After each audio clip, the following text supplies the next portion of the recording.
نون league, Peoples party, MQM، کاف league, BNP اور IPP نے مل کر حکومت بنانے کا اعلان کر دیا۔ کاف لیگ کے سربراہ چودھری شجاعت کی رہائش گاہ پر اتحادی جماعتوں کے رہنماؤں کا اہم اجلاس ہوا۔ شہباز شریف نے نواز شریف سے وزارت عظمیٰ کی ذمہ داری قبول کرنے کی درخواست کی۔ واضح کیا کہ مریم نواز پنجاب میں وزارت اعلیٰ کی امیدوار ہوں گی۔ سابق صدر آصف علی زرداری نے خواہش ظاہر کی کہ ملک و قوم کی بہتری کے لیے تحریک انصاف بھی مفاہمت میں شامل ہو۔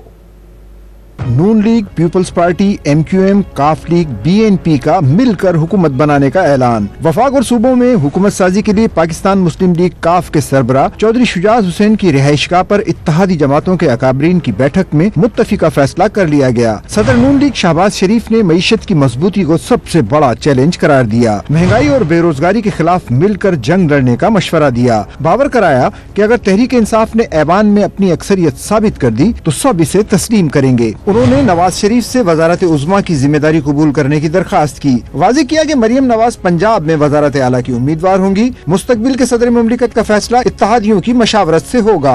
اور میں میاں نواز شریف صاحب سے درخواست کروں گا کہ وہ میری درخواست مانیں اور وزیر اعظم کا عہدہ قبول کریں، ایک بات۔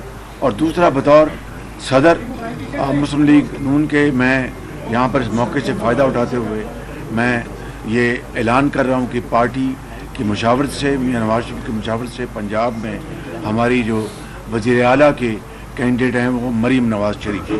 سابق صدر آصف زرداری نے واضح کیا کہ چاہتے ہیں کہ ملک و قوم کی بہتری کے لیے تحریک انصاف بھی مفاہمت میں شامل ہو۔ ریکنسلیشن بھی کرنی ہے اور ریکنسلیشن میں PTI بھی شامل ہے۔ یہ نہیں ہے کہ ہم چاہتے ہیں کہ PTI ریکنسلیشن میں نہ آئے، وہ بھی آئے۔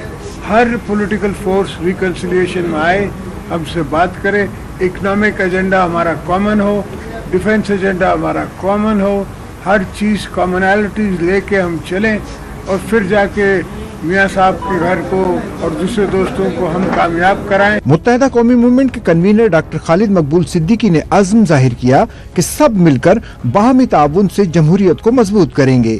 مجھے امید ہے کہ سب مل کر اگر پاکستان کو مشکلات سے نکالنے کے لیے اپنے سیاسی مفادات کو ایک طرف رکھ کر پاکستان اور ریاست کو بچانے کے لیے اپنے اقدامات کریں گے تو ہم اس سال کے اختتام تک پاکستان کو بہتر صورتحال کا ہم سب پاکستان کو ایک بہتر صورتحال کی طرف لے جائیں گے۔ اجلاس میں فاروق ستار، صادق سنجرانی، علیم خان، طارق بشیر چیمہ، گورنر سنگھ کامران ٹیسوری اور دیگر رہنماؤں نے شرکت کی۔